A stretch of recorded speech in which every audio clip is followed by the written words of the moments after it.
자, 오늘 또 이 베드로전서는 우리가 성경 가운데서도 뒷부분에서 흩어진 나그네들에게 전하는 고난받는 백성들을 향한 메시지죠. 초대교회의 현실을 보면 그리스도인들이 된다는 것 자체가 고난을 의미하는 겁니다. 어떤 고난이 한 번씩 이렇게 오는 것이 아니고 그리스도인이 되는 순간 고난이에요. 오늘 우리가 예수를 믿고 뭐 등록을 하고 뭐 세례를 받고 이런 거하고는 완전히 차이가 납니다. 그 당시에는 예수를 믿는 순간 그냥 시리어스한 고난이 밀려오는 때예요. 이거는 뭐 한 번씩 뭐 선택 사항이 아니에요. 그냥 기본적으로 고난이 오는 겁니다. 그러니까 고난은 그리스도인의 하나의 표지죠, 표지. 뭐 아주 기본적인 정명사와 같은 것입니다. 뭐 고난을 당할까봐 두려워한다. 그게 아니고 고난 자체가 있는 거예요. 그리스도인이 된다는 말은. 예외적인 게 아니다. 고난이 예외적인 것이 아니고 당연하다. 그러니까 어떤 면에서 그 초대교회는 그 고난에 맞서고 고난과 싸우고 고난을 이겨내는 이 항체가 있는 거죠. 기본적으로 그리스도인이 되는 순간부터.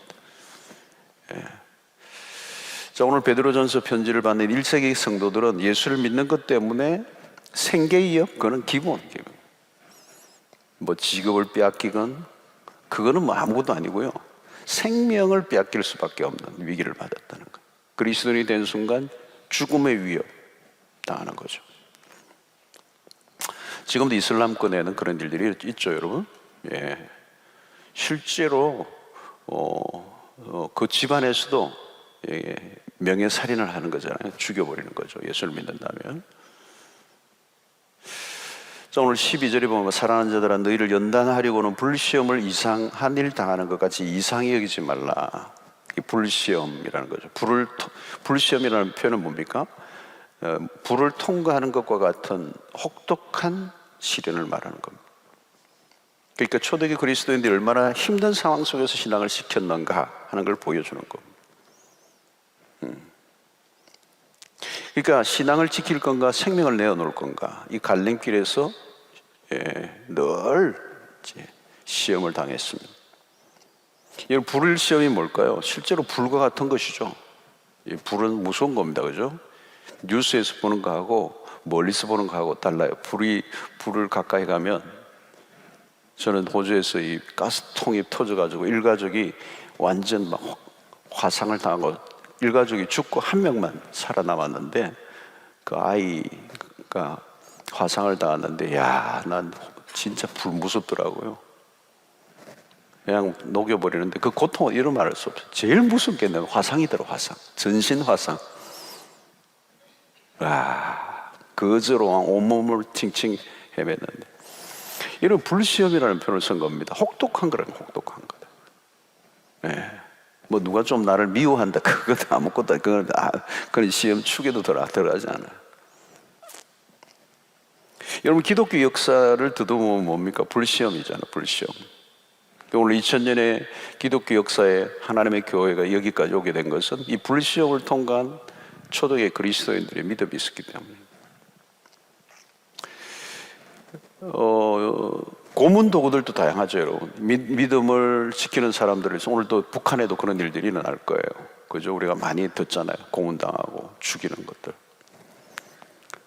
사자의 밥이 되게 하고, 초대교회 그 기록들을 읽어보면 검투사들에 의해서, 그죠? 최고의 검투사와 싸우게 하는 거죠. 아무것도 없이 무장해제해서. 거의 뭐 다 죽는 거죠, 다 죽는 거죠. 십자가의 처형도 마찬가지고, 화형식도 마찬가지고.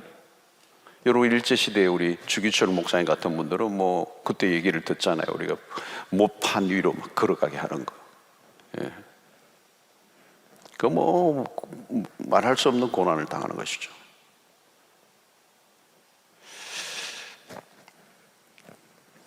여러분, 이 고난과 어울리는 것은 무엇입니까? 고난은 슬픔이죠. 슬픔이요. 괴로움. 근데 오늘 이 성경은 표현을 이렇게 하는 거죠. 그리스도의 고난에 참여하는 것으로 즐거워하라. 즐거워하라.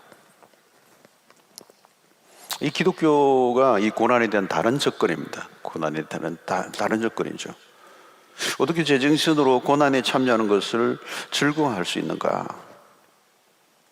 그런데 여러분, 이것은 베드로뿐만 아니고 바울 사도에서도 곳곳에 나타나는 표현들이에요. 고난과 환난에 대해서 환난 중에 즐거워하며, 고난당하는 것을 즐거워하라는 거죠. 환난 가운데 즐거워하라. 이건 바울 서신이나 베드로도 동일하게 표현하는 것입니다. 오늘 13절을 보시면 오직 너희가 그리스도의 고난에 참여하는 것으로 즐거워하라. 이게 가능한 얘기겠어요, 여러분? 사실 오늘 1세기의 관점으로 들어가야 이게 좀 느껴지지. 지금 우리는 전혀 이게 무슨 말인지 지금 이해가 잘 안 되는 말씀이에요. 14절에도 너희가 그리스도의 이름으로 욕을 받으면 복이 있는 자다. 16절에도 만일 그리스도인으로 고난을 받은 적 부끄러워하지 마라. 부끄러워하지 마라. 19절 그러므로 하나님의 뜻대로 고난을 받은 자들은, 이런 표현들을 쓰고 있어요.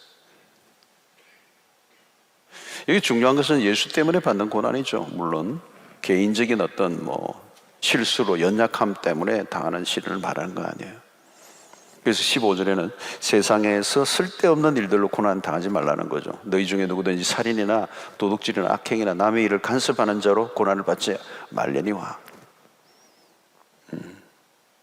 쓸데없는 일로 고난을 당할 이유는 없죠. 여기서 말하는 것은 그리스도를 위한 고난, 예수 때문에 당하는 어려움, 신앙생활을 하기 때문에, 믿음생활을 하기 때문에, 하나님의 뜻 안에서 허락된 고난을 당하는 것에 대한 즐거움을 말하는 것입니다. 자, 여러분, 신앙생활을 하다 보면 우리는 시험이 찾아옵니다. 어떻게 이때 반응하느냐가 중요하다는 거죠. 어떻게 반응할 건가? 많은 사람들은 어려움이 오면 이 부정적인 반응을 해요. 고난 앞에서는 대체적으로 다 바른 믿음의 반응을 하지 않아요. Why me? 왜 나에게 이런 일이 일어났습니까? 내가 주님을 위해서 열심히 사는데 왜 나에게 이런 어려움이 옵니까? 대개는 부정해요. 분노하고. 내가 하나님을 위해서 평생 살았는데 왜 이렇게 하나님 나를 병이 들게 했습니까? 왜 나에게 이렇게 힘들게 하십니까? 하나님 이해가 안 됩니다. 이 찾아온 시련에 대해서 부정을 하죠, 다들. 참 고난이라는 게 어려운 거예요, 사실은. 요즘도 여러분 이 코로나 일어나니까 다 이 고난의 원인에 대해서 자꾸 얘기를 하려고 그래요. 사실 이게 욥기적인 태도죠. 욥기의 친구들의 태도예요. 그걸 원인을 밝히려고 자꾸 그래요. 우리는 지금 그것보다 더 중요한 것은 이 어려움을 당한 사람을 돕는 일들이 필요해요. 잘못 해석할 때가 참 많다는 거예요. 고난은 굉장히 난해한 거예요, 역사 속에. 자, 하나님에 대한 오해가 생기기도 하고 하나님에 대한 억울한 감정이 생기기도 하고, 사실 고난의 당사자가 되면 그렇게 되기가 쉬워요. 또 어쩌면 회피하고 또 도피하고 싶은 생각, 고난을 기꺼이 받아들이고 싶은 사람은 아무도 없어요. 고난이 오면 우리는 빨리 벗어나고 싶어 하는 거죠. 그래서 우리 기도할 때도 하나님이 고난이 빨리 물러가게 해주십시오. 이 어려움이 빨리 지나가게 해주십시오. 빨리 벗어나고자 하면 편리한 해결책이 있어요, 여러분. 이 고난이 올 때 그것을 빨리 해결하는 길은 뭐냐면 진통제예요. 진통제가 제일 빨라요. 그 고통을 느끼지 않게 하는 거. 그게 안 먹히면 어때요? 프로포절이라는 게 있어요. 그게 뭐예요? 마약들이에요, 마약들. 근데 우리가 가져야 할 태도는 뭐냐? 오늘 베드로 사도는 우리에게 가르쳐준 수용이라는 거야. 너희를 연단하려고는 불시험을 이상한 일을 당하는 것 같이 이상하게 여기지 말라. 이상하게 여기지 말라. 고난을 수용하고 받아들이지 못하면 고난은 의미 없는 일이 되고 만다는 거죠. 이게 이상하게 여기지 말라는 말은 당연히 여기라는 거야. 당연히. 당연하다. 왜? 우리를 연단하려고는 불시험이라는 거. 그 연단이라는 단어를 여기에 쓰거든요. 고난은 언제나 우리를 연단시킨다. 어떤 고난에도 우리를 연단시킨다. 여러분, 신자가 예수를 믿고 은혜 생활을 하다 보면 뭐 좋은 때가 있죠. 많죠. 행복하고 은혜 받고 뭐 믿는 사람끼리 서로 격려하고 사랑을 나누고 칭찬하고 기도 응답이 되고 하나님 일이 잘 되고 구름 위를 걷는 것 같고 간정이 터지고. 근데 그렇지 않죠, 여러분. 그렇지 않을 때가 있잖아요. 신앙이 흐르면 시련을 맞게 되고 그 고난을 통해서 신앙이 증금을 받게 되는 거죠. 성금을 받게 되는 거죠. 우리는 믿음의 조상 아브라함이 하나님의 부름을 받은 뒤에 계속해서 테스트를 거치죠. 예. 나중에는 이 100세에 낳은 아들 이 이삭을 모리아에 바치는 그 단계까지 굉장히 단계가 올라가잖아요, 시험이. 그것은 시험이죠. 시련이죠, 시련. 그 시련을 통과해 가는 거죠. 그래서 로마서 5장 3절로 4절에 다만 이뿐 아니라 우리가 환난 중에도 즐거워하나니. 참 저는 이 대목이 참 기가 막힌 표현이에요. 환난 중에도 즐거워하나니. 이는 환난은 인내를, 인내는 연단을, 연단은 소망을 이루는 줄 압니다. 이 믿음의 여정입니다, 이게. 왜 우리가 환난 중에도 즐거워하는가? 이 환난이 인내를 만들어내고 그 인내는 연단을 만든다. 그 인내의 과정을 통해서 연단을 하신다는 거예요. 그리고 마침내 이 연단을 통하여 소망을 이루는 줄 압니다. 신자는 두 종류입니다. 연단을 아직 모르는, 거치지 않은 신자와 연단을 거친 신자. 진짜 신자는 이 연단을 거쳐야 된다는 거죠. 이 연단을 통하여서, 강도 높은 연단을 통하여서 신자는 질적으로 차원이 다른 신자가 된다. 지금도 여러분 어려움 가운데 있으신 분들이 계신다면 이 시간이 힘들죠. 그러나 오늘 바울의 표현을 하면 이 환난 중에 즐거워하는 이유는 이것을 통해서 하나님 나를, 인내를, 연단을, 그 연단을 통해 소망을 이루게 하시는. 여러분, 고난에 직면하면 사람들은 생각이 참 많아져요. 그리고 우리의 마음 깊숙한 곳을 흔들어 놓습니다. 요즘도 여러분 이 코로나를 맞으면서 우리가 정말 뭐 할 수 있는 일이 없고 많은 게 스탑이 되고 뭐 가게가 문을 닫고 직장에서 실직을 하고 뭐 모든 게 다 미루어지고 캔슬이 되고 계획했던 게 엉클어지고 모든 게 뒤죽박죽 되고. 이럴 때 이런 뭐예요? 이럴 때는 뭐 우리가 의욕을 가지고 뭘 하려고 해서 되는 게 아니에요. 이때는 뭐예요? 우리를 뭔가 생각하게 하는 거예요. 생각하게 하는 거. 근데 평소에 생각하지 않았던 것도 자꾸 생각하게 하는 거. 깊은 곳을 들여다보게 하는 거죠. 하나님과의 관계도 더 이전보다 더 생각하는 거잖아요. 그죠? 고난은 우리가 붙들고 있던 것을 내려놓게 만드는, 의지하던 것들을 내려놓게 만드는. 예. 그래서 이 고난은 하나님과 나와 사이 가로막고 있는 모든 어떤 장벽들을 무너뜨리는 시간을 하는 것이죠. 여러분, 세상을 보면 고난이 참 가득하죠. 예. 뭐 세상을 들여다보지 않아도 성경 안을 보아도 성경 안에는 고난의 이야기잖아요. 고난의 얘기. 고난을 피할 수 없어요. 고난을 피할 수 없어요. 죄로 인하여 이 찾아온 오늘 인류 안에 있는 모든 것 안에 이 삶은 고난이에요. 고난. 저는 목회를 하면서도 보면서 느끼는 게 뭐냐면, 야, 이게 인생이라는 게 더 느껴요. 저는 뭐 행복은 조금 있고요, 참 짧고요, 고난이 더 많아요. 고난이 많아요. 네. 사실 이 땅의 삶으로 끝난다면 참 불행한 거예요. 인생은 비극이에요. 사실상 세상을 보면 답이 없습니다. 이런 코로나도 지금 여러분 보십시오. 앞으로 지금 이 전문가들이 얘기는 3년 단위, 5년 단위, 3년에서 5년 단위로 반복해서 주기로 올 거라는 거예요. 어떤 형태인지 모르지만 변종, 신종이 올 거라는 거예요. 빨리 이게 사이클이 빨라진다는 거예요. 여러분 지금 세계가 야단이잖아요. 이태리나 뭐 이런 데 뭐 대단하잖아요. 엄청나요 지금 뭐. 사망률이 어마어마하고요.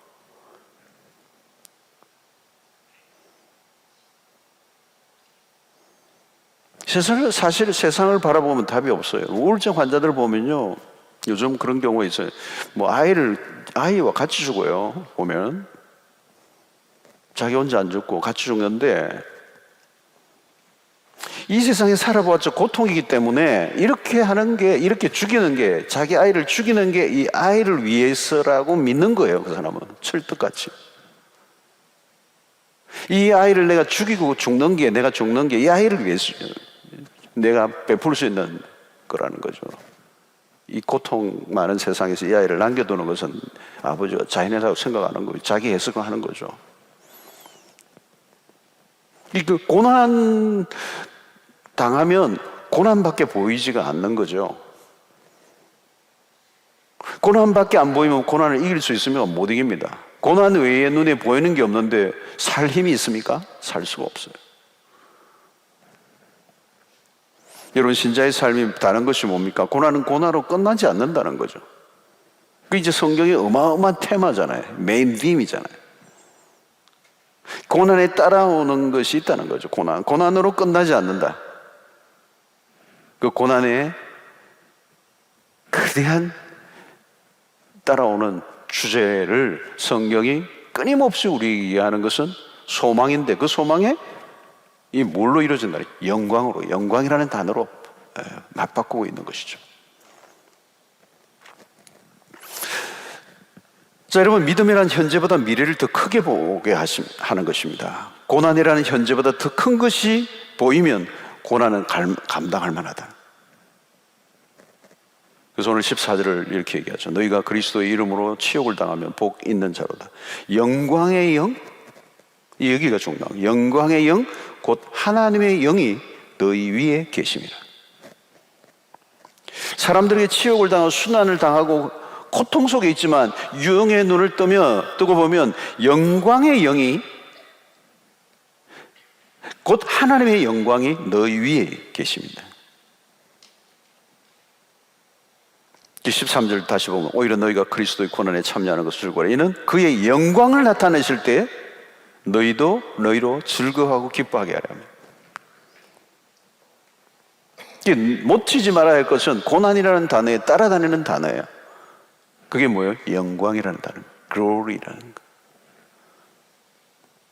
그래서 이 성경은 고난과 영광은 동전의 양면이다.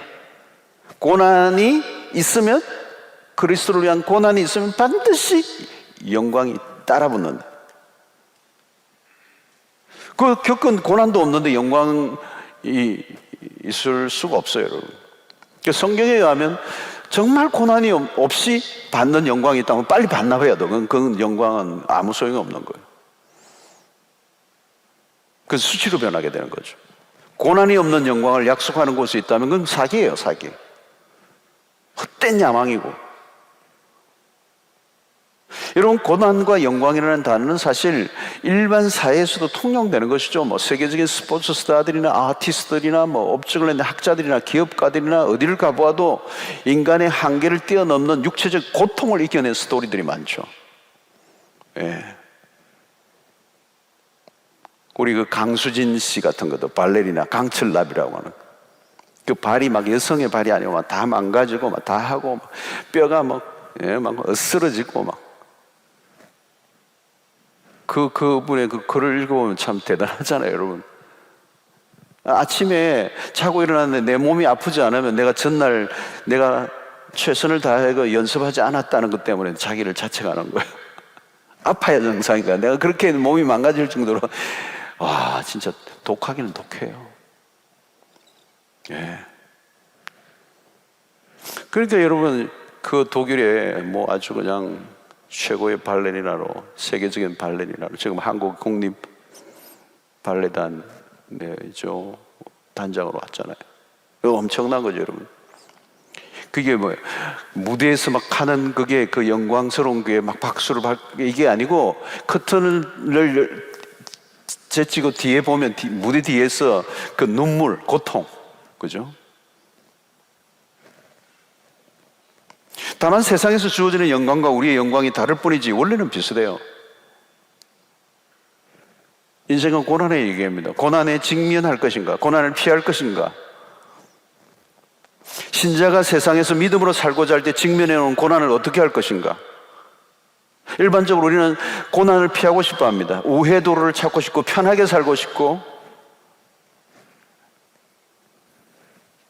고난은 힘든 거기 때문에 말이죠. 고난을 환영하지 않는단 말이죠. 고난을 가급적이면 피하고 싶어. 고난 없이 좀 잘 되기를 원해.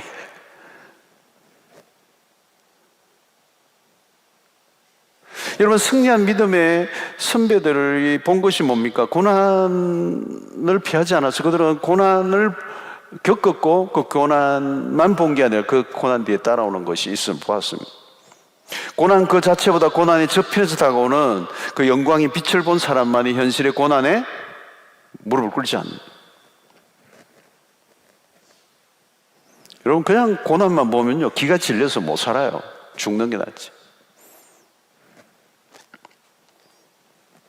그래서 대부분은 이 고난을 두려워하고 회피하고 겁에 질리고 고난을 피하고 싶어하고 빨리 통과하고 싶고 고난과 나는 거리가 멀은 삶을 살고 싶어. 여러분, 신약에 보면 대표적인 사람이 데마 같은 사람이에요. 디모데후서 4장 10절에 보면 데마는 이 세상을 사랑하여 나를 버리고 데살로니가로 갔고 그레스게는 갈라디아로, 디도는 달마디아로 누가 만나와 함께 있는 여기 데마라고 하는 사람, 한때 바울과 함께 열심히 동력했던 사람. 여러분, 바울과 함께 동력했다면요, 오늘날 뭐 누구하고 동력했다고 얘기하겠어요? 뭐 빌리그램? 누구하고 얘기했어요? 여러분, 어마어마한 영적인 거장하고 함께 동력했던 데마예요. 그 안에 그 바울 사도와 동력하며 그 바울 사도의 그 목회의 진액과 모든 진술을 곁에서 목격하고 보았던 사람이에요. 그 바울이 어떻게 하나님 앞에 헌신하고 얼마나 순수하게 살았던가를 곁에서 가까이 보고 동력했던 그였는데, 어느 날 데마는 그 바울을 버리고 떠난 거죠. 왜요? 성경은 이 세상을 사랑하여 더 이상 바울 보니까 저렇게 고난 난 당하고 싶지 않아. 좀 나이스하게 도시에서 편안하게 좀 럭스리하게 살고 싶어. 예수 믿는 것 때문에 더 고생 지긋지긋하게 하는 게 싫다는 거예요. 조용히 편안하게 살고 싶어. 예수 믿는 것 때문에 내 개인의 어떤 취미, 내 삶의 사생활 침해받고 싶지 않아. 데마는 고난 이상의 것을 보지 못했던 거죠. 여러분, 신앙생활에 유혹이 있습니다. 편안하게 살고 싶고 성공적인 삶을 살고 싶은 유혹. 조엘 오스틴의 유 같은 책, 잘 되는 나, 이런 책들 보면 이거야 이거 막.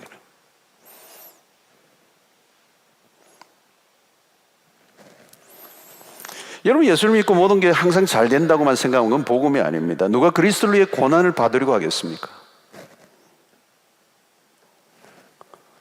여러분, 이제는 한국이 한때는 막 1000만 명, 1200만 명 올 때 막 그냥 전성기 그거 할 때 목회나 지금이 달라요. 이제는 어려운 때가 온 거예요. 그런데 사실 이때가 지금 목회의 진수가 나타날 때고, 우리의 복음의 진수가 드러나야 될 때고, 우리의 복음의 진가를 드러내야 되고, 그리스도의 삶이 정말 빛을 발할 수 있는 때예요. 사실은 두려워할 게 하나도 없어요.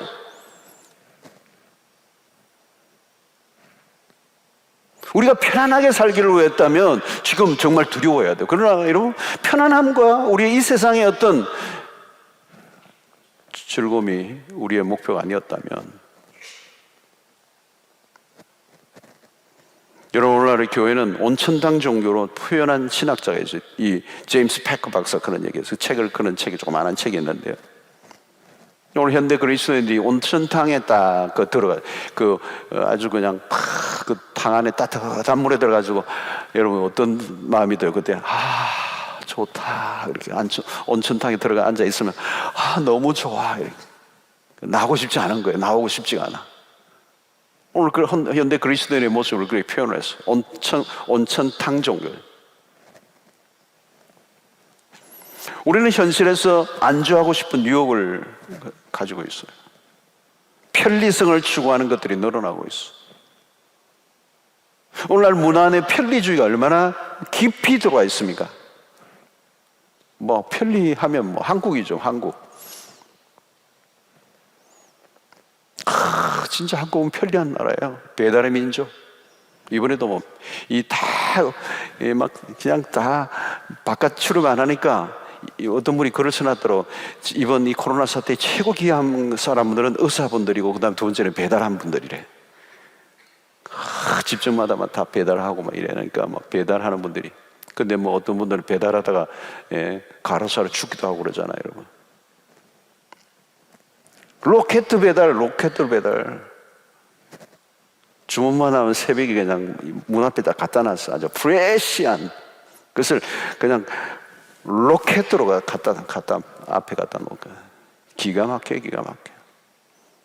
원하는 것이면 뭐 하루 사이에 막 일일권이에요.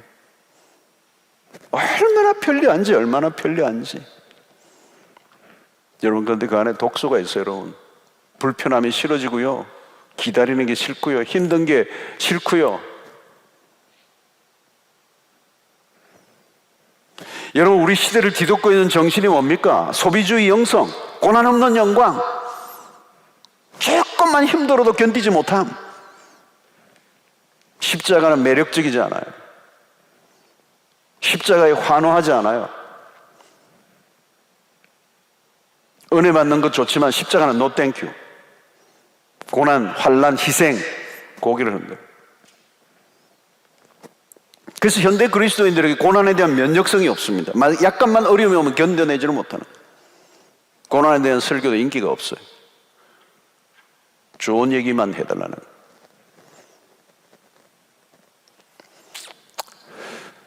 그러나 여러분, 우리가 서로 이런 소프트한 환경 속에서 아주 그냥 편안하게 신앙생활을 하다 보면 어려움을 이겨낼 수 있는 면역체가 생기지 않아요. 여러분, 요즘 바이러스의 감염이 아주 높아지고 있을 때 면역력이 중요하다고 그러잖아요. 면역력이 중요하다는 거예요.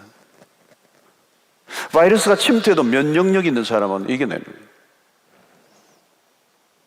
여러분, 독감 예방주사를 맞으면 면역력을 강화시켜주죠. 그럼 지나간다는 거죠. 오늘날 우리가 중요한 이슈 중에 하나가 면역력입니다. 정신적으로도 마찬가지예요. 충격을 받아도 정신적으로 건강한 사람, 영적으로 건강한 사람은 이겨냅니다. 그러나 약한 사람은 이겨내지 못해요. 버텨내지를 못한다는 거예요. 그러니까 1세기 그리스도인들은 이게 강했다는 거죠. 강한 그리스도인들이에요. 소수였지만 강한 그리스도인들. 여러분, 우리의 고난이라고 하는 것은 우리의 삶에 피상적인 게 아니잖아요. 고난은 피상적이지 않죠, 여러분. 피상적인 신앙은 고난에 직면하면 깨지고 맙니다. 고난에 맞설 수 있는 신앙은 실제적이어야 된다는 거예요. 그러니까 평소에 피상적으로 신앙생활을 한 사람은 고난이 닥쳐오면 게임 끝, 안 돼요. 신앙이 깊이 들어가지 않고 늘 대충 왔다 갔다 하기 때문에 그 신앙의 힘, 그 신앙의 근육질, 면역체가 없는 거예요. 그냥 별거 아닌 거예요. 시험 들고 그냥 교회 오니 안 오니 그러고. 면역력이 뭡니까? 고난에 밀리지 않고 하늘의 영광을 목도하는 삶이죠. 대개는 고난보다 현실에 주는 잠깐의 영광에 도취되어 삽니다. 사람들은 적당하게 예수를 믿으라고 말합니다. 너무 깊이 빠지지 말라고. 예수를 믿을 때 너무 빡빡하게 믿지 말라고. 희생이나 충성이라는 단어를 질리게 하는 종교적 수로로 변했습니다. 헌금도 하고 주일도 지키라. 그러나 더 이상의 희생이나 대가 지불은 광신도들이나 하는 거다. 왜 이런 이론들이 나올까요? 희생과 고난 자체만 볼 때는 가능한 얘기입니다. 쉽게 살려고 하고 면역력이 없는 삶, 적당히 편안하게 대충 믿음 생활을 하려고 하는 것. 그러면 고난에 걸려들면 길이 없습니다. 죽는다고 소리를 지르는 거죠. 여러분, 앞으로도 이 마지막 시대가 굉장히 어려움이 많은 시대예요. 우리의 믿음을 흔들 일들이 앞으로도 많이 일어날 것입니다. 우리의 신앙의 이 거품들을 제거하고 우리의 신앙이 진가를 드러내고, 참 믿음을 가진 사람은 다 진가를 발휘할 수 있어요. 그러나 제대로 되지 않은 믿음은 그냥 풍지박산. 자, 여러분, 우리는 어떻게 해야 됩니까? 고난과 영광에 대한 건강한 시각을 회복해야 합니다. 믿음이란 뭘까요? 고난의 자리에서 하늘의 영광에 눈을 뜨는 것이죠. 가룟유다를 보면 십자가를 향하여 가고 있는 그리스도에게서 고난의 현실만 본 겁니다. 예수가 바보처럼 보인 거죠. 그를 따른다는 걸 무모해 보인 거예요. 결국 예수를 팔아버리죠. 예수를 어느 정도까지 격하시킵니까? 시중의 시세, 은삼신양으로 본 거예요. 그러니까 가장 어리석은 비극적인 거래를 했죠. 이게 눈이 어두워질 때 일어난 일입니다. 자, 여러분, 요한복음 1장 14절에 말씀이 육신이 되어 우리 가운데 거하심에 우리가 그의 영광을 보니 아버지의 독생자 영광이요 은혜와 진리가 충만하더라. 이렇게 보면 우리가 그의 영광을 보니, 여러분, 중요한 것은 제자들이 영광의 그 본체, 그 예수를 못 본 거예요. 이 가룟유다가 그걸 못 본 거예요. 영광의 그의 영광을 보니 이걸 못 본 거예요. 십자가로 죽는, 그죠? 그 고난의 그리스도만 본 거죠. 그 베드로는 어떻습니까? 예수를 따라서 계속 고난을 거부해요. 십자가를 부인해요. 오늘 아침도 그 부분이죠. 그러니까 십자가 예수를 받아들일 수가 없었던 것이죠. 왜? 그들은 부활 예수, 하늘의 보좌에 앉으신 영광으로 가득 찬 예수를 보지 못합니다. 그때 처절한 실패를 하고 말았습니다. 여러분, 오늘 지금 베드로스를 통하여 그 안타까운 마음을 성도들에게 권면하고 있는 거죠. 자기가 눈이 열려지지 않았을 때, 눈이 감겨져 있었을 때, 그리스도를 따르면서도 그리스도의 십자가를 부정했던, 그 자신의 안타까운 그 실패를 기억하고 베드로 전 후서를 기억하면서 흩어진 나그네 된 그리스도인들에게 너희들이 눈을 열어서 오늘 현실의 고난만 보지 말고 다가올 영광을 보라는, 그리스도의 영광을 볼 수 있으라는. 그래서 바울도 그 영광에 눈을 뜬 거죠. 그래서 로마서 8장 18절에 유명한 구절이 나오잖아요. 생각하건대 현재의 고난은 장차 우리에게 나타날 영광과 비교할 수 없다. 유명한 존 칼빈이 굉장히 좋아했던 구절이라고 그래요. 제일 좋아했던 구절이라고 그래요. 존 칼빈이 몸이 막 병이 많이 든 사람이니까 뭐 종합병원이라 그랬어요. 근데 이 구절을 보면, 현실을 보면 정말 아무래 보이고 그런데 그 장차 나타날 영광. 여러분, 바울의 개인의 삶도 마찬가지잖아요. 누가 보아도 고난에 짓눌려져 있는 거잖아요. 바울이 겪었던 고난은 우리가 상상하기 어려운 거예요, 여러분. 총체적인 고난이에요. 예. 메가톤급 고난이 막 짓누르고 있는, 인간적인 관점에서 보면 바울은 처절한 거예요, 처절해요. 복합적이고 총체적이고 불행하다고 세상 사람들이 말할 만한 모든 요소를 다 가지고 정신적으로도 육체적으로도 그 동족들에게 미움을 당하는 그 모든 그 시련들. 근데 그런 바울이 뭐라고요? 고난을 즐거워한다는 거예요. 해답이 무엇입니까, 여러분? 어떻게 이런 얘기를 할 수가 있습니까? 현재의 고난을 압도하는, 현재의 고난과 비교할 수 없는 영광을 보았다는 거예요. 영광을 보지 못했다면 고난을 참는다고 해도 그냥 악바리가 되고 마는 거죠. 장차 주어질 영광에 눈뜨지 못한다면 고난은 이겨낼 수가 없어. 바울은 하늘의 영광의 무게를 잴 줄 알았습니다. 여기 영광이라는 이 단어에 이 무게라는 뜻이 있잖아요. 무게라는 뜻이 있잖아요. 바울은 자신의 현재의 고난이 결코 작지 않았어요. 그러나 그것보다 다가올 영광의 무게를 알았다는 거예요. 고난은 우리의 삶을 완성하는 퍼즐의 한 중요한 조각이에요. 그러니까 이 고난이, 내가 현실에 당할 때는 이 고난이 어마어마하게 크게 보이지만, 그러나 자세히 보면 하나님의 거대한 완성의 그림의 아주 한 부분의 퍼즐의 한 조그마한 조각에 불과하다는 거예요. 그것을 뒤덮고 있는 하나님의 영광은 그 본체는 말로 다 알 수 없다는 거예요. 그러므로 신자는 하늘의 영광에 눈을 떠야 돼요. 다가올 영광에서 눈을 떼는 순간 그리스도를 위한 희생과 고난은 고사하고 신자로서 명맥을 유지하는 것조차 어려워지고, 신앙은 길을 잃고 마는 것입니다. 하늘의 거룩한 영광을 보지 못한다면 모조품 영광에 목을 매달 거예요. 순간적인 보상에 눈이 어두워질 것입니다.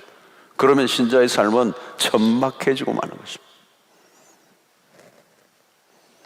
저는 사실 이 베드로스가 우리의 현실과 오늘 우리의 신앙과 참 갭이 많다는 걸 느꼈어요. 이 본문을 보면서. 오늘 무엇보다 현실의 고난에 대한 면역 결핍적 환자들이 늘어나고 있어요. 그리스도를 위해서 세상에서 싸울 힘도 자신감도 생각조차도 없어지고 있는,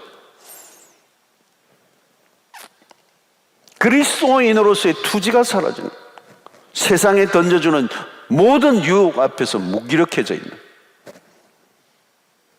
현실의 초라함을 견디지 못하는 거죠. 여러분, 삶은 두 가지 길입니다. 현실이 주는 편안함에 취해 자신을 위해 살다 갈 건가, 아니면 미래의 영광을 위해 현실의 삶에서 그리스도를 위한 고난을 축적하며 살 것인가. 간단한 주제는 아니죠, 여러분. 굉장히 어려운 주제.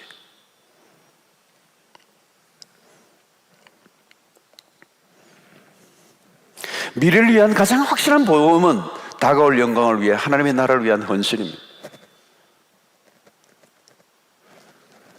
지금이 아니고 미래라는 거죠. 우리가 부모들이 자녀들에게 계속 놀지 말고 열심히 공부하라 날마다 잔소리를 하는 이유가 뭘까요, 여러분? 지금 고생하는 게 낫다. 너 지금 고생하면 나중에 고생한다. 그 부모는 이미 알고 있으니까 장차 다가올 미래를 부모는 이미 보고 있는 거잖아요.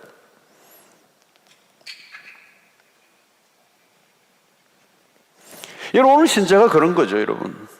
남은 알아주지 않지만 나만이 걸어가고 있는 묵묵한 그리스도의 길.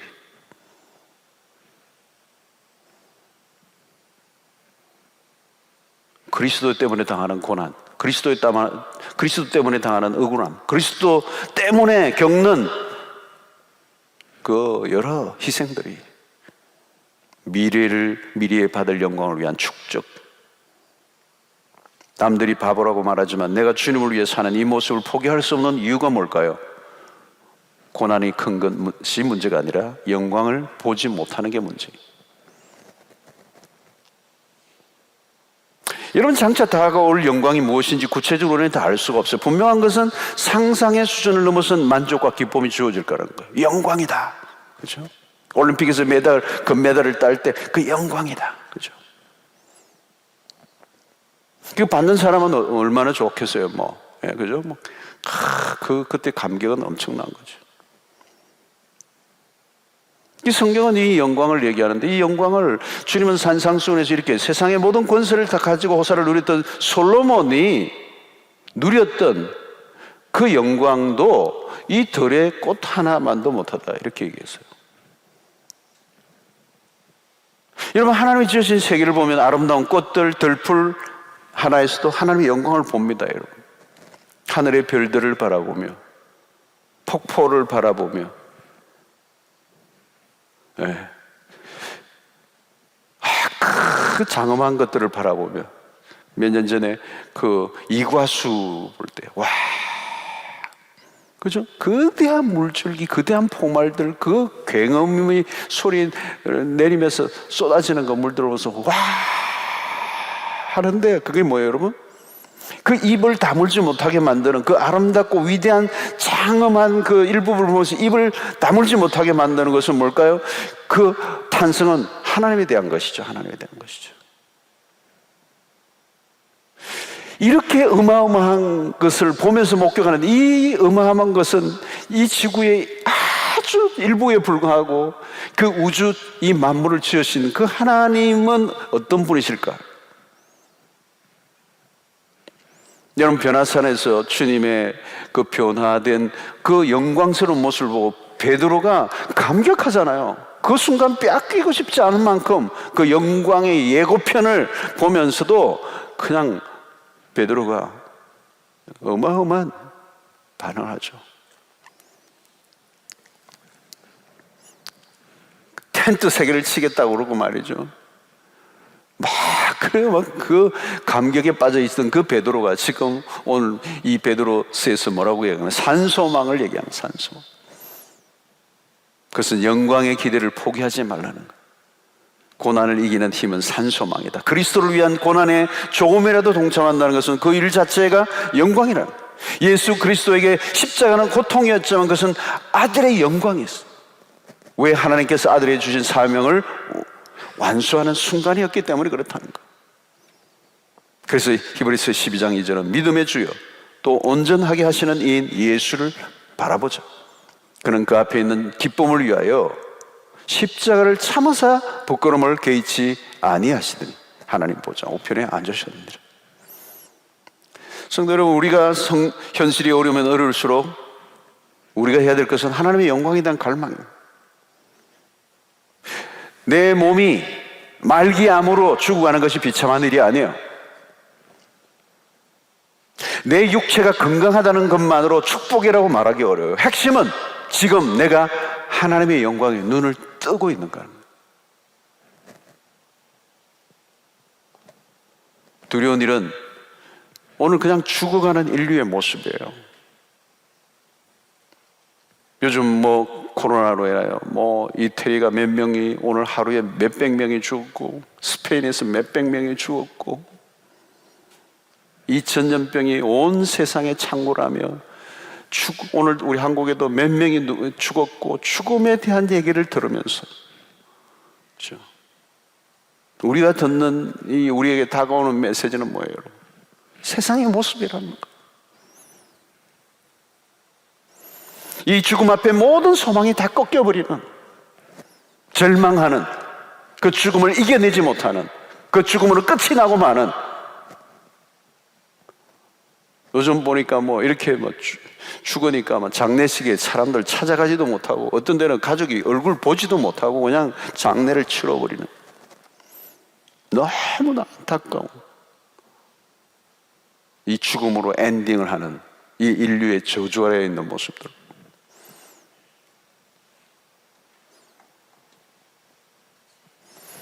여러분, 우리의 초점은 분명하게 해주는 것이 뭡니까? 코로나 사태도 언젠가는 끝이 나겠죠. 일상으로 돌아갈 것입니다. 까마득이 있는 날도 올지도 몰라요. 그러나 여러분, 코로나가 끝난다고 끝난 게 아니에요. 죽음은 반복적으로 우리의 삶을 위협합니다. 죽음은 모든 소망을 꺾어버리는 거거든요. 여러분, 우리가 맞아야 하는 면역 주사는 무엇입니까? 하늘의 영광을 바라보며 오늘의 영생의 삶을 살아가는 거예요. 내 육체는 죽어가고 세상적으로는 힘든 일들 속에 있다 할지라도 하늘의 영광에 눈을 뜨고 있다면, 바울의 표현대로 하면, 베드로의 표현하면 즐거워한다는 거예요. 환난 중에도 즐거워하고 고난 중에서도 즐거워하는. 왜요? 영광에 눈을 뜬 자들이기 때문에. 그리스도를 만나 내 안에 새로운 생명이 들어와서 이제는 내가 영생의 삶을 이미 시작한 사람들입니다. 부활의 생명 안에 내가 살고 있는 것이고, 부활의 영광을 목격한 자로 사는 것이고, 고난이 오면 올수록 우리는 다가올 영광에 더욱더 선명해지기 때문에. 여러분, 영광을 보면 고난을 이깁니다. 고난만 보이고 영광이 보이지 않으면 그 고난은 비극이 되죠. 그래서 로마서 8장 18절 다시 보면, 생각하건대, 생각을 해야 돼요, 여러분. 현재의 고난은 장차 우리에게 나타날 영광과 비교할 수 없다. 기가 막힌 구절이에요. 이게 답이에요. 이러면 이 로마서 8장 18절이 답이에요. 이게 생각하건대 현재의 고난은 장차 우리에게 나타날 영광과 좋게 비교할 수 없다. 여러분, 이게 없으면 앞에 현재의 고난으로 끝난다면 인류는 비극이죠. 저주요. 그러므로 우리는 예배를 드릴 때마다 그걸 경험해야 합니다. 장차 주어질 영광의 광채를 볼 줄 아는 신자가 되어야 됩니다. 인생은 어차피 쇠약해지고요, 병들고 죽게 돼 있습니다. 수없는 재난과 질병들, 그리고 전쟁과 사건들이 벌어지는 것이 일생이에요. 요즘은 여러분 전염병으로 창궐 하지만 성경에는 세 가지잖아요. 전염병과 기근과 전쟁이잖아요. 인류 역사에 여러분 전염병으로 해서 죽은 사람도 정말 어마어마하지만 전쟁으로 죽은 그 비극도 말로 다 못하죠, 여러분. 금세기 이 최근에 와서도 여러분 이 인종 청소라는 명명으로 수백만의 사람들을 죽고 죽이는 일들이 막 벌어졌잖아요, 여러분. 예, 지금 핵도 마찬가지, 핵을 가지고 있잖아요. 북한도 핵을 가지고 있고 하나만 터지면 다 죽는 거잖아요, 여러분. 여러분, 세상이 이런 겁니다. 늘 재난과 질병들, 세상이 늘 그런 거예요, 여러분. 이게 우리가 지금 막 놀라고 있지만 이게 세상의 실체예요, 여러분. 이게 지나가면 또 다른 뭐가 오는지 우리가 알 길이 없어요. 세상은 늘 요란하고 늘 불안정하고 늘 시끄럽고 늘 전쟁터와 같아요. 만약에 이 세상의 모습만 바라본다면 우리에겐 소망이 어디 있느냐? 우리의 몸을 던지고 끝내버리고 싶은 욕망이 생기는 거죠. 그러므로 여러분, 이 혼란하고 흔들리는 이 세상을 바라보면서 우리가 진정으로 바라보아야 할 게 무엇인지를 가르쳐주는 거예요, 성경은. 인생을 펼쳐보면 기뻐 춤을 추고 싶을 정도의 날은 몇 날 안 돼요, 여러분. 행복에 겨워 한 날이 몇 날이 될까요? 대개는 힘든 시간들이 훨씬 더 많아요.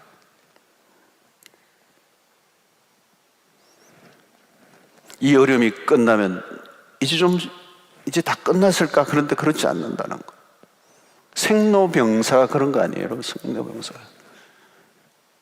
아이들을 막 키운다고 애를 쓰고 힘들게 하고 아픈 애 돌보고 사고 나고 학교 불려가고 애 뒤치다꺼리 하다 보니까 세월 한참 가는데 나중에 보니까 누구예요? 부모님들이 아파가지고 병원에 또 입원했어요. 연세가 또 되니까. 그래, 부모님들 막 또 병원 또 오라 가라 간호하고 그냥 막 뒤치다꺼리 하다 보니까 내가 늙었어? 그렇게 가는 거예요. 어려움이 없는 세상이 없어요. 그런 순간도 없어요.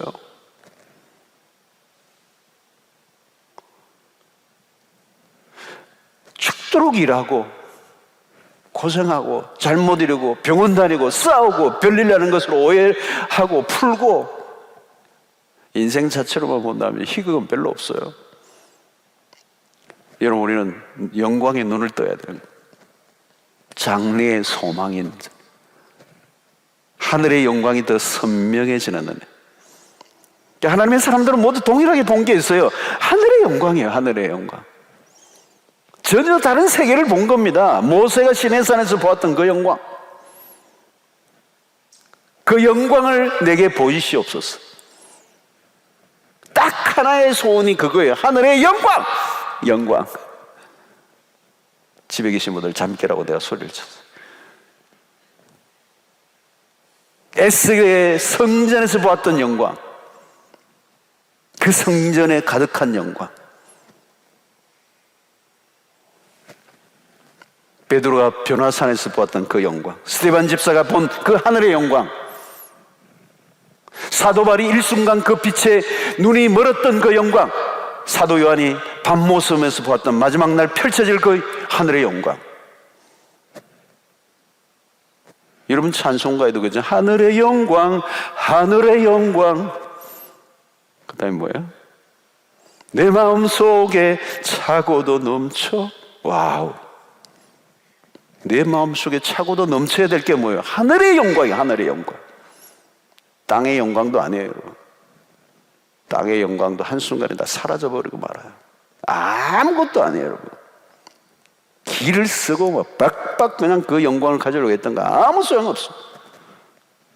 상 받았던 거, 메달 걸었던 거 나중에 보면 다 그냥 어디 있는지도 몰라요. 알아주지도 않아요. 제가 지난 철야 때 했잖아요. 알아줘야 될 사람이 죽는데 뭐. 기억해줘야 될 사람마저도 죽어버리는데 누가 기억을 해줘요, 여러분? 이 세상의 영광은 아무것도 아니에요.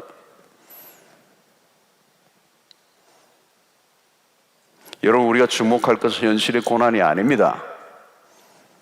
고난이 우리에게 주는 은혜는 현재가 아니라 미래를 보게 하기 때문에, 얘야 현실이 아니다, 눈을 떠라, 더 높이 봐라, 더 멀리 봐라. 그게 고난이 우리에게 주시는 메시지예요. 현실에 몰두하고 살면 힘들어진다. 자주자주 고개를 들어라. 하늘을 바라봐라. 하나님이 보여주는 영광을 보라. 여러분, 이 세상에 우리가 붙들 게 없어요. 우리가 붙들 것은 장래의 소망이라는 거예요.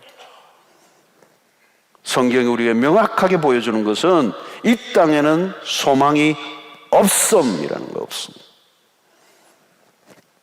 그래서 현실에 너무 목을 빼고 보지 말라는 거예요. 하늘의 영광을 보라는 거예요. 고난은 우리로 하늘의 영광을 갈망하도록 이끌어준다.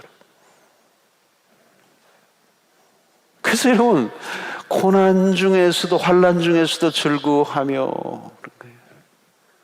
나는 지금 현세는 너무너무 환난 중에 있는데 즐거움이 있어. 왜? 영광이 보이니까.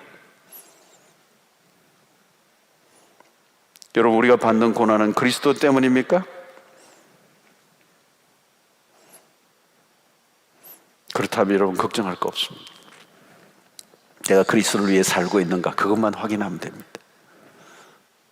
그리스도를 위해서 내가 대가를 지불하고 그리스도를 위하여 내 삶을 드리고 있다면 whatever, 나에게 지금 무슨 일이 일어나도 상관이 없어요. 우리에게 주어질 장래의 소망이 기다리고 있기 때문에. 여러분, 세상에는 공짜가 없잖아요. 세상에 공의 하나님 앞에서는 말할 것도 없죠. 주를 위한 고난이 크면 클수록 더 좋고 영광스러움이 기다리고 있어요. 주를 위한 고난을 외면할 리가 없습니다. 그 기대가 우리에게 있어야 돼요. 앞으로 우리의 신앙의 삶은 갈수록 더 치열해질 것입니다. 마지막이 가까울수록 환난이 심해집니다. 지난 주일 설교처럼 마태복음 24장에서도 마찬가지. 환난이 시작되었지만 시작에 불과하다. 어려움은 계속돼요. 그리고 연속적으로 다가와요. 유혹도 강렬해요. 시련도 혹독해요. 우리를 유약하게 만들고 우리를 넘어뜨리려고 하는 일들은 앞으로 계속 severe, 아주 강하게 밀려와요. 그러나 여러분, 두려워하지 마십시오. 믿음으로 다가올 영광에 눈을 뜨면 되는 것. 고린도후서 4장 17절에 우리가 잠시 받는 환난에 경한 것이, 참 바울의 표현들을 보면 멋있어요. 자기가 받은 환난이 작은 게 아닐 텐데 아주 그냥 경하다는 거예요. 경하다는 거. 예, 잠시라는 거예요. 잠시. 왜요? 이런 비교에 쓴 것. 다가올 영원한 영광에 비교해서 하는 표현이에요. 잠시 받는 환난에 경한 것이 지극히 크고 영원한 영광에 중한 것을 우리에게 이루게 함이니. 성도 여러분, 인생은 짧습니다. 그 말은 고난도 짧다는 거예요. 영원히 지속되는 고난은 없습니다. 고난이 길어 보일 뿐이에요.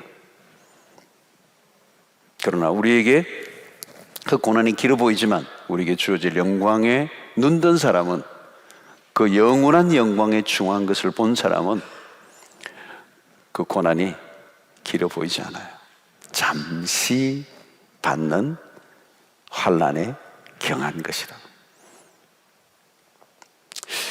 그리스도인은 고난의 소극적인 태도를 가지지 않습니다. 고난을 가장 효과적으로 받아들입니다. 그 고난을 통하여 주어지는 하늘의 영광이 영원한 것을 알기 때문에 장래의 소망을 믿음으로 바라보고 살아감으로 오늘 현실에 찾아오는 어떤 고난이 와도 그 고난을 덮고도 남는 그 영광의 큰 무게를 알고 있기 때문에 조금도 기죽지 않고 조금도 흔들리지 않고, 여러분 이게 지금도 마찬가지예요. 어려워요. 정말 어려워요. 앞으로도 코로나 이후로도 경제적으로나 정치적으로나 우리 한국 앞이 잘 안 보여요. 어려움이 많아요. 그래도 여러분, 믿음의 사람들은 뇌하부동하지 말고 흔들리지 말고, 세상이 늘 그런 거예요. 우리는 여기에 승부를 걸려고 산 사람이 아니기 때문에 미래의 영광을 목격하고 우리의 시선을 오직 하나님의 영광에 주목하고, 현재의 고난은 장차 우리에게 나타날 영광과 비교할 수 없음을 믿고 오늘 주어진 현실 속에서 그리스도를 위하여, 어차피 고난이 있는 세상인데 그리스도를 위한 고난을 당하며 살아가는, 좀 힘들어도 편하게 살려고 하지 말고 편리주의에 젖지 말고 이 세상에 그냥 아주 소프트한 것에 우리가 눈 돌리지 말고 좀 힘들어도 그리스도를 위하여, 그분의 왕국을 위해서 우리의 삶을 전적으로 올려드리며 여기에 승부를 걸지 않고 영원한 나라에, 여러분 보십시오. 흔들잖아요. 흔들릴 때 하나님 우리에게 주시는 메시지는 흔들리지, 그래 흔들리는 거 보지 마, 바라보지 마, 붙들지 마, 흔들리지 않는 걸 바라봐. 하늘의 영광을 목격하고 거기에 시선을 주목하고 하나님의 나라를 위해서 아름답게 살아드리는 여러분들 되시기를 주의 이름으로 축원합니다. 승리하시기를 바랍니다.